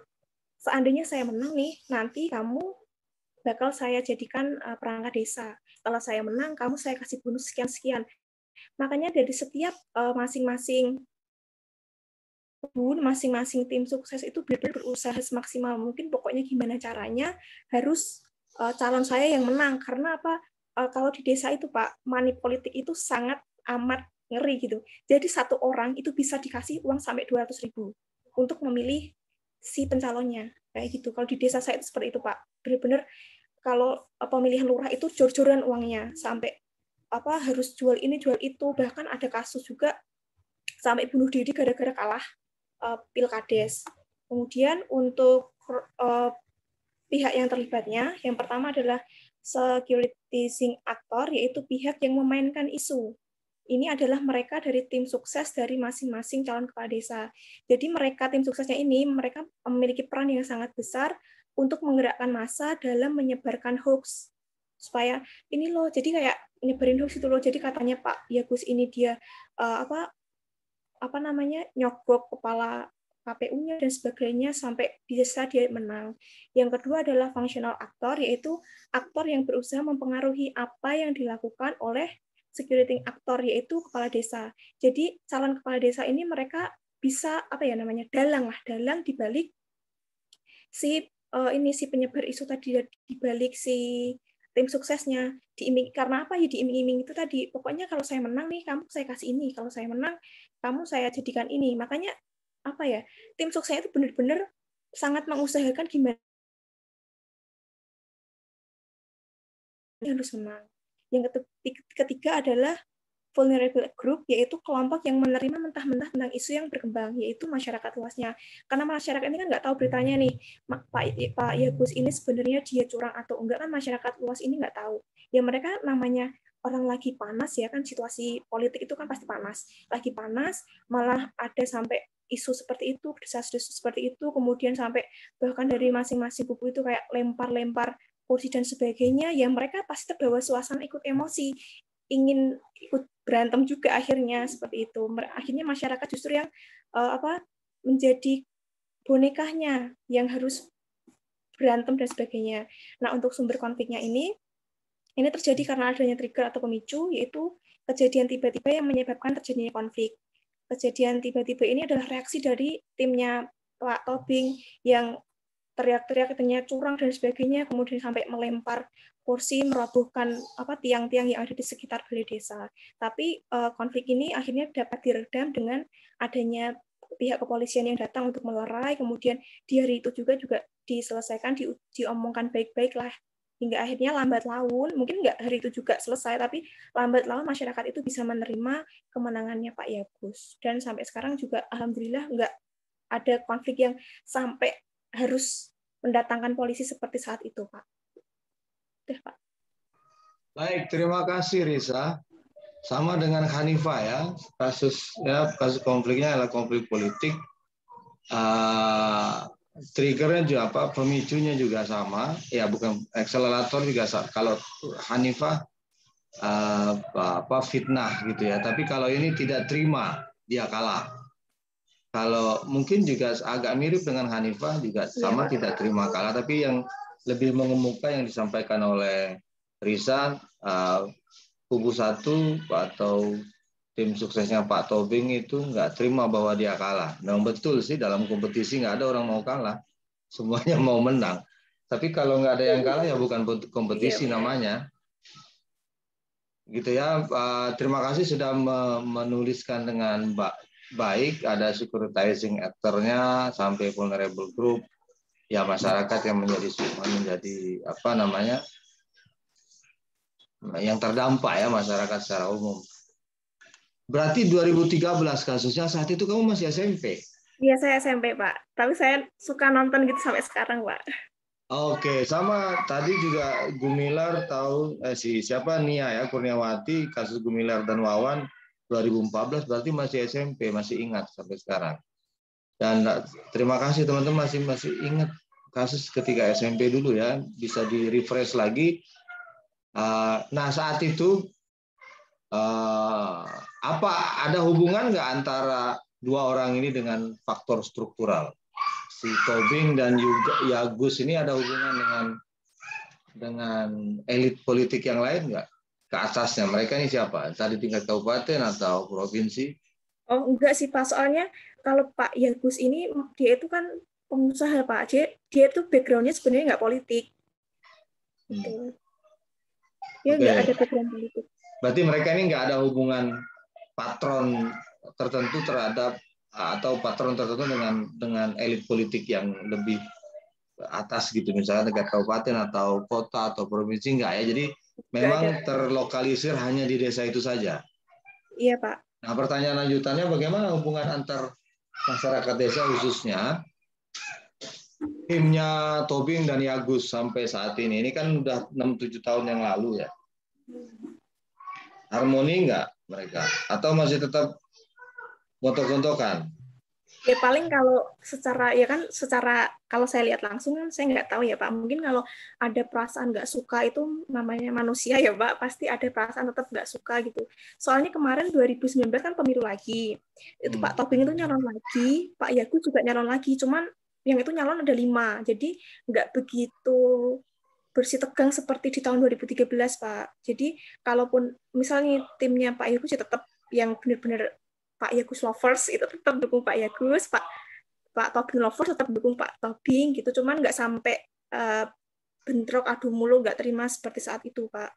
Kan cuma dendam pribadi mungkin ada, cuman nggak sampai dikeluarkan gitu loh Pak. Ya karena ada calon yang lain. Kalau sebelumnya calonnya cuma 2 itu aja kan, karena calon lain ya mungkin tidak terfokus kepada 2 calon itu. Silakan Bang Dandu kalau ada ulasan singkat. Ya. Terus untuk kan 2019 ada 2019 ya atau 2000 berapa yang pemilihan lagi? Yang kedua 2019. Itu yang menang siapa? Pak Yagus lagi. Pak Yagus lagi. Oke. Oke, tapi memang tidak separah ini ya, tidak separah yang tahun sebelumnya ya. Tapi apa upaya-upaya untuk mengekskalasi konflik yang seperti itu tadi ada lagi, masih tetap ada. Artinya dari masing-masing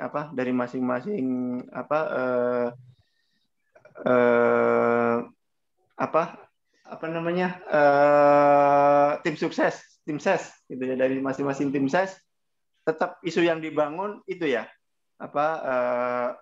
adanya persaingan antar dua kubu ini atau bagaimana? Kalau itu kan ini kan karena pilihannya itu banyak Pak. Yang 2019 itu yang nyalon 5. Jadi kayak mereka mau menyebarkan isu itu juga agak sulit soalnya saingannya itu terlalu banyak. Kayak yang di tahun 2013 cuma 2, jadi saling lempar isu kan gampang. Kalau 5 itu kan kayak A nyerang B, B nyerang D, B nyerang E dan gitu kan jadi susah Pak. Nggak ada yang bisa power untuk memilih untuk menang banget itu susah. Jadi kemarin yang menang Pak Yagus itu juga nggak diduga juga karena saking banyaknya yang nyalon pun masyarakat juga bingung mau milih yang mana gitu. Cuman kan mereka melihat dari kinerjanya Pak Yagus selama ini, jadi akhirnya mereka memilih lagi sama Pak Yagus seperti itu Pak. Oke, kembali ke ini konfliknya. Nanti gini ya, dalam menganalisa sebuah konflik itu kita harus bisa membuka lebar-lebar ini kita ya, istilahnya mata kita terkait dengan pihaknya, pihak-pihak terutama lebih ke pihak itu siapa saja yang bisa menggerakkan selain hanya kedua pihak calon ini itu kita harus bisa lihat gitu ya. Misalnya bagaimana peran dari polisi, bagaimana peran dari patron pelayan dari pengusaha itu, misalnya di daerah itu apakah ada gitu ya. Dari Pak Yagus tadi kan background-nya adalah pengusaha. Apakah dia didukung oleh pengusaha-pengusaha yang lain gitu di daerah itu. Kemudian karena yang satunya ini adalah incumbent gitu ya. Yang satunya adalah incumbent, apakah dia juga oleh jaringan itu juga harus bisa dilihat juga sama teman-teman gitu. Pun juga misalnya peran-peran dari apakah ada klien patron yang lain, patron yang lebih di atasnya lagi ya, misalnya apakah ada itu kan desa, misalnya di tingkat kecamatan atau di tingkat kabupaten bahkan gitu ya, atau mungkin bisa jadi kalau dia misalnya pengusaha, apakah dia ada bagian dari misalnya Kadin, dari didukung oleh Kadin misalnya, atau dia artinya jaringan-jaringan yang seperti itu tolong juga untuk bisa dilihat sama teman-teman. Jadi disitulah kemudian pentingnya kita menganalisis struktur mobilisasi tadi ya. Jadi apakah kemudian artinya kendaraannya apa yang dipakai gitu ya? Apakah melalui jaringan patron klien dan sebagainya? Itu yang bisa dieksplor lagi ya. Artinya meskipun konfliknya hanya kecil di tingkatan desa dan sebagainya, itu bisa jadi itu melibatkan struktur jaringan yang cukup rumit juga gitu ya di tingkatan lainnya gitu.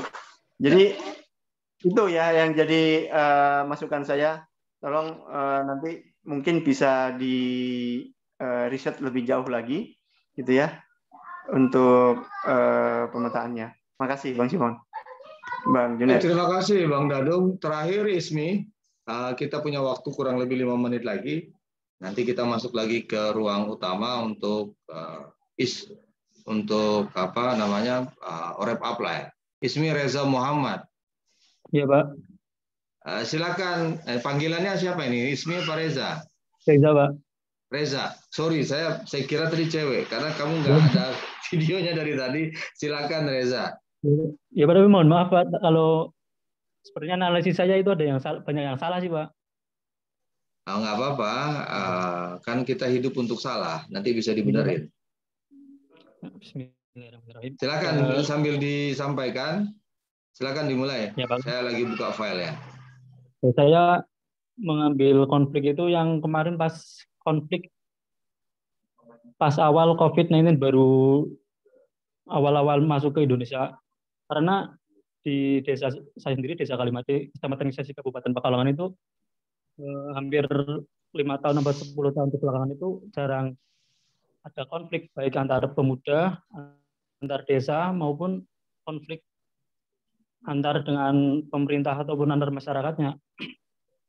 Jadi saya mengambil konflik yang ada kemarin itu pas baru diterapkannya PSBB, baru diterapkannya pembatasan sosial itu masih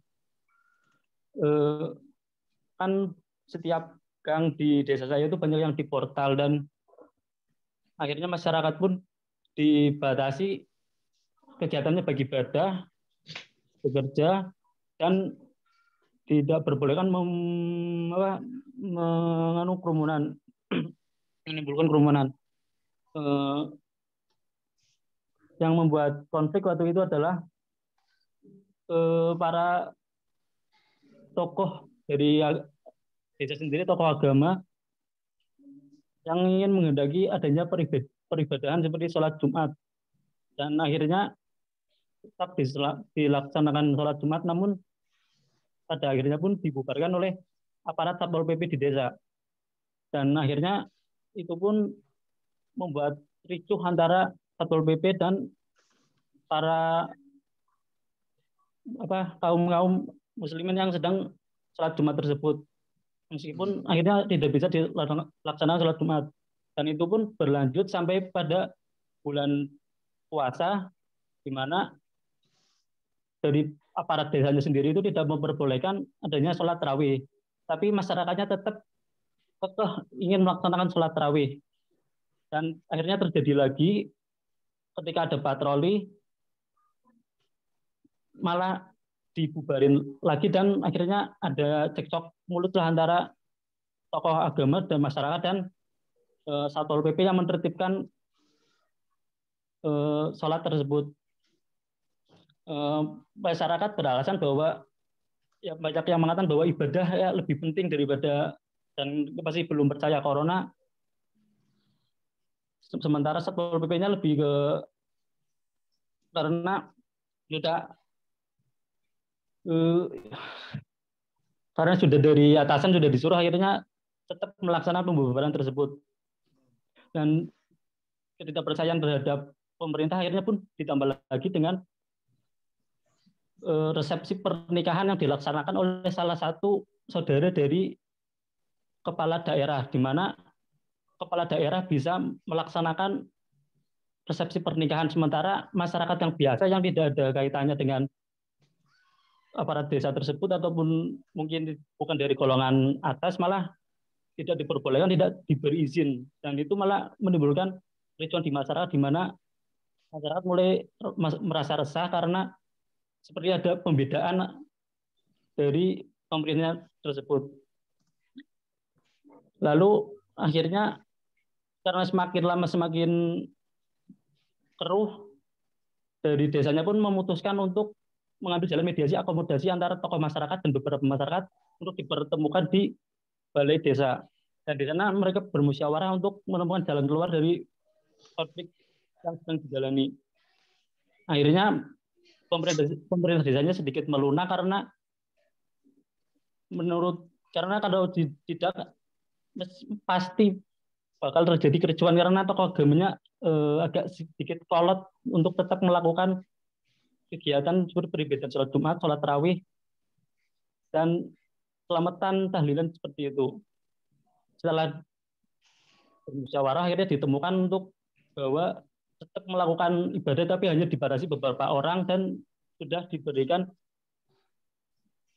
seperti alat kesehatan seperti sabun, air untuk mencuci tangan dan diatur bisa teratasi masalah tersebut, meskipun masyarakat yang lain masih belum banyak yang menerima karena dirasa masih kurang dan belum puas dengan keputusan dari pemerintah desa tersebut. Lalu ada lagi dari pihak kepolisian yang juga melarang, tapi malah mengadakan tilang atau razia yang malah menimbulkan kerumunan, dan masyarakat desa pun sampai ribut karena tidak terima dengan yang dilakukan oleh polisi tersebut. Mungkin demikian. Baik, terima kasih Reza yang sudah memaparkan kasus. Ini umum ya, yang terjadi di seluruh Indonesia ini. Kasus ini terima kasih banyak sudah membuatnya pakai makalah. Ada daftar pusaka segala dan lain sebagainya. Dan ini biasanya kalau bentuk makalah ini nanti sama Bu Asma mungkin dikasih A+ kali. Terima kasih Reza. Catatan saya penting Reza terkait dengan ini. Ini semua hampir seluruh mungkin ya, saya nggak tahu, tapi bisa jadi juga seluruh masyarakat Indonesia mengalami hal yang sama. Saya tidak melihat apa yang membedakan kasus di Desa Kalimade ini dengan tempat-tempat yang lain yang ada di Indonesia, karena faktanya juga sama. Satu, itu yang pertama. Yang kedua, Reza tolong nanti setelah ini diperbaiki apa yang menyebabkan, yang menjadi akseleratornya, apa yang menjadi triggernya, terus pemetaan aktor konfliknya, siapa yang vulnerable, terus struktural function dan sebagainya lah ya. Itu saya rasa perlu. Tapi yang lebih penting menurut saya, apa yang membedakan kasus yang ada di Desa Kalimade dengan desa-desa yang lain atau dengan tempat yang lain yang ada di kecamatan Anda atau di Kabupaten Kota Pekalongan atau masyarakat Indonesia yang lain, karena itu umum ditemukan sama kasusnya. Terus yang menyebabkan terjadi konflik apa? Resolusinya seperti apa? Saya rasa itu menjadi penting untuk membedakan bahwa terjadi kasus konflik di Desa Kalimade akibat dari lockdown atau PSBB. Nah, gitu. Sehingga ini yang membedakan gitu, yang dengan daerah yang lain. Tapi dari fakta tadi yang disampaikan, sepertinya itu juga dialami oleh tempat yang lain. Nah, pertanyaan kedua saya, pernah nggak terjadi konflik fisik gitu? Karena nggak terima, warga nggak boleh sholat tarawih, terus warga marah-marah sama warga marah-marah sama Satpol PP, nggak boleh apa-apa kayak gitu. Iya Pak, paling antara cekcok mulut gitu sih Pak. Antara ya cekcok mulut saja ya. Ya bangga sampai benturan fisik. Nah, Yang ketiga, pertanyaannya, mohon maaf, ini pertanyaan agak spesifik. Di awal sepertinya warga di Desa Kalimati tidak patuh terhadap protokol kesehatan. Akibatnya ada nggak yang terpapar COVID-19? Ya, ada sih Pak, tapi sedikit sih Pak, 1-2 orang Pak yang terpapar. Dan itu informasinya nyebar nggak ke desa yang lain? Karena mereka tidak patuh terhadap protokol kesehatan. Kira-kira kalau mereka tidak patuh terhadap protokol kesehatan, maka kemudian mereka kena atau terpapar COVID-19. Ya, kalau informasi itu yang beredar, ada nggak? Kalau informasi ada Pak, dari desa lain juga seperti itu sih Pak. Soalnya sama seperti. Baik. Terima kasih, Reza.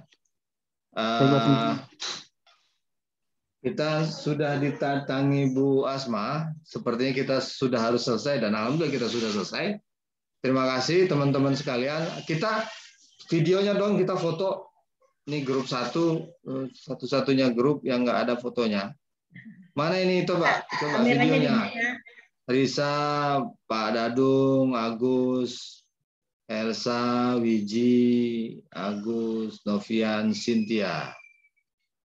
Oh, berarti Elsa sama Agus sudah presentasi minggu sebelumnya ya? Elsa sama Novian, Pak. Agus tadi juga presentasi, Pak. Sama Novian sudah presentasi ya? Oke, kita foto 1, 2, 3. Udah. Oke, terima kasih teman-teman. Mohon maaf atas segala salah kata, salah ucap. Saya dan Bang Dadung mengucapkan terima kasih banyak atas partisipasi teman-teman. Cynthia udah ngabuburit aja dia nyari. Terima kasih juga Pak. Nyari bukaan. Oke, terima kasih banyak. Bila taufiq hidayah. Assalamualaikum warahmatullahi wabarakatuh. Silakan Bu Asma, kita kembali ke main room. Waalaikumsalam warahmatullahi wabarakatuh. Terima kasih Pak. Ya, sini saya kembalikan ke main room semua ya.